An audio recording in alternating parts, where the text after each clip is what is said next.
আমি তোমাদের বলেছি জমি দখল যে করবে তাকে ইমিডিয়েট অ্যারেস্ট করবে এবং অ্যাকশন নেবে। বালি খাদান টাদান চুরি টুরি ওই নদীতে জমি দখল করা আর নদীগুলোকে 12টা বাজিয়ে দেওয়া এসব চলবে না। আইসিরা চোখের সামনে তাকিয়ে দেখছে। আমি বারবার বলেছি, আমি রাস্তায় গেলে আমার চোখে পড়ে। বলতে বলতে বলতে বলতে আমি আজকে বলছি যদি অ্যাকশন না নাও আমি তোমাদের এগেইনস্টে অ্যাকশন নেব। মাফিয়ারা ব্রিজ বানিয়ে দিচ্ছে, ইললিগাল ব্রিজ, যে ওপাশের জমিগুলো বিক্রি করবে, আর বিডিওরা চোখের সামনে তাকিয়ে দেখছে। নদীগুলো থেকে সাদা পাথর তোলে, এসপিরা চোখের সামনে তাকিয়ে দেখছে, আইসিরা চোখের সামনে তাকিয়ে দেখছে। তাদের কানে খবর যায় না। ইললিগাল ব্রিজ বানিয়েছিল জমি বিক্রি করবে বলে ল্যান্ড মাফিয়ারা, কিন্তু খবরটা তো তোমাদের রাখা উচিত। তোমরা জানো না কোনটা গভর্নমেন্টের ব্রিজ আর কোনটা প্রাইভেট পার্টি এসে হঠাৎ করে ব্রিজ বানিয়ে নিচ্ছে জমি দখল করার জন্য। Where is your intelligence?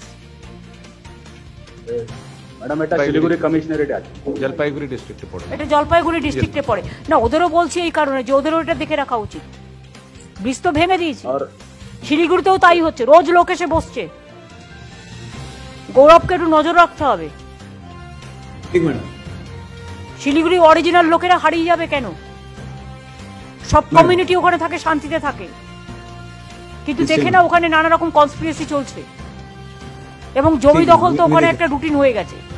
আমি তোমাদের বলেছি জমি দখল যে করবে তাকে ইমিডিয়েট অ্যারেস্ট করবে এবং অ্যাকশন নেবে অ্যাজ পার ল্যান্ড ল। আমরা করে দিই। ঠিক ম্যাডাম, একদম টেক স্ট্রং অ্যাকশন। আমি সেটা দেখতে পাচ্ছি না গৌরব। 2-3টে কমপ্লেন কিন্তু এলো, প্লিজ দেখে নাও। হ্যাঁ, সেখানে আমার নেতা অন্য নেতা দেখার দরকার নেই, টেক অ্যাকশন। নিশ্চয়ই ম্যাডাম, নিশ্চয়ই। ওকে। আর বালি খাদান টাদান চুরি টুরি ওই নদীতে জমি দখল করা আর নদীগুলোকে 12টা বাজিয়ে দেওয়া এসব চলবে না। তুমি দেখে রাখো, তোমার মহানন্দা মালদায় পড়ে, তোমার ওখানে তিস্তা আছে, দেখে নাও সব। মহানন্দা তিস্তাও আছে। ঢেলে অ্যারেস্ট করো, নাকা চেকিং করো না, ওই রকম নাকা অ্যারেস্ট করো। নদীগুলো থেকে সাদা পাথর তোলে আর ওইটাকে ইউজ করে রাস্তায় টাস্তায়। আর সাদা পাথরটা হচ্ছে, কালো পাথরটা স্ট্রং, রাস্তা বেশি দিন চলে, দামটাও বেশি। আর সাদা পাথরটা হচ্ছে চুনের মতো ভেঙে যায়, মানে রাস্তায় দিচ্ছে আর 2 দিন বাদে রাস্তাটা ভেঙে যাচ্ছে, গভর্নমেন্টের 4 ডবল টাকা যাচ্ছে। সাদা পাথর নদী থেকে তুলতে দেওয়া হবে না যার লাইসেন্স নেই। সাদা পাথর তোলা বন্ধ করো। আর এই সাদা পাথরটা দিয়ে আলাদা কিছু করতে পারো কিনা ভাবো। এইটার গুঁড়ো দিয়ে সিমেন্টে মেশাতে পারো কিনা ভাবো। আমারও তো বুদ্ধি নেই, কিন্তু সিমেন্টে মেশাতে পারো কিনা দেখো, মাটিতে মেশাতে পারো কিনা দেখো, মাটিটা স্ট্রং হয়।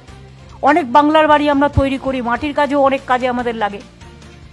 সুতরাং এইটাকে কি করে ব্যবহার করা যায়, রিসার্চারদের কাছে ওপিনিয়ন নাও, এক্সপার্টসদের কাছে ওপিনিয়ন নাও, কিন্তু সাদা পাথর উঠবে না। এতে আমার রাস্তাঘাট ভাঙছে, সব ভেঙে যাচ্ছে।